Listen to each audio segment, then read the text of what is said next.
सोलोंथाइ बिथिंखौ जोङो दा प्रथम खोथा जाहैबाय मा जोंनि बिटिसि ओनसोलाव गोबां माने भेन्सार फरायसालिफोर दं।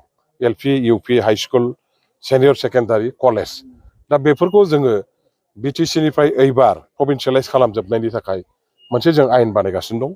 मैयाबो जोङो जे कमिटिखौ आङो आयेन बानायनो थाखाय दाना होदों बे कमिटिखौबो लानानै मैया आरोबाव जों जथुमलायदों सावरायलायदों। आसा खालामो जोङो जानुवारिनि फार्स्ट उइकनि गेजेराव जोंनि बिटिसिनि स्कुल प्रभिन्सियेलाइज खालामनायनि कलेज प्रभिन्सियेलाइज खालामनायनि जे आयेन बानायनाय बेखौ जों मावफुंनो हागोन। बेनि उनाव बे एक्टआ पास जानाय लोगो लोगो जोंनि ओनसोलनि जेसेबां भेन्सार स्कुल दं बेखौ प्रभिन्सियेलाइज खालामनायनि जोङो लाहार फाहारखौ जोङो खालामगोन। आरो बेजों लोगोसे जोंनि गोबां माखासे फोरोंगिरिफोरनि पस्ट खालि जानानै दङ। बे पस्टफोरखौ फिलआप खालामनायनि थाखाय इन्टारभिउ फाथिनाय बा टेट परिखा जायफोर पास खालामनाय बिसोरनि माखासे माने मार्कखौ भेरिफिकेसन खालामनायनि प्रसेसा जागासिनो दं।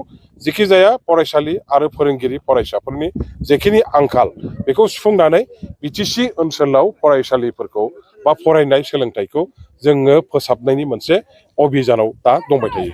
बिटिसि ओनसोलनि बायजोआव थानाय बर' बिजोंनि जेखिनि फरायसालिफोर बे फरायसालिफोरनि बाथ्राखौ जोङो बिटिसि ओनसोल सिङाव थानाय जेसेबां फरायसालिफोर दं बेखौ जेसेबां गुरुत्त होदों समान समानैनो जों एखेलगेनि गुरुत्तखौ होबाय थानाय जाबोदों।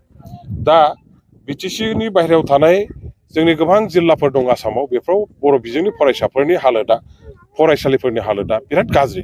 मास्टार थिसननाय गैया, स्कुलफ्रा प्रभिन्सियेलाइजेसन जायाखै, अबस्थाफ्रा बिराद गाज्रि। थैनानै थांनायनि मोनसे माने बे थाखोआव बे फरायसाफ्रा माने फरायसालिफ्रा दा दंफैयो।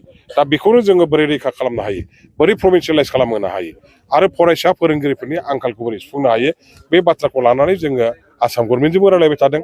दाख्लै जालांनाय जे मोनसे गोजां बोथोरनि एसेम्बलि सेसन बावहायबो आङो बिटिसिनि बाहेरानि जोंनि फरायसालिफोरखौ माने जाहाथे प्रभिन्सियेलाइज खालामो बेनि थाखाय आसाम गभर्नमेन्टनाव जरदार भाबै नारसिननानै आसाम बिधान सभायाव आङो आसाम गभर्नमेन्टनिफ्राय मोनसे जबाब बिनाय जादों।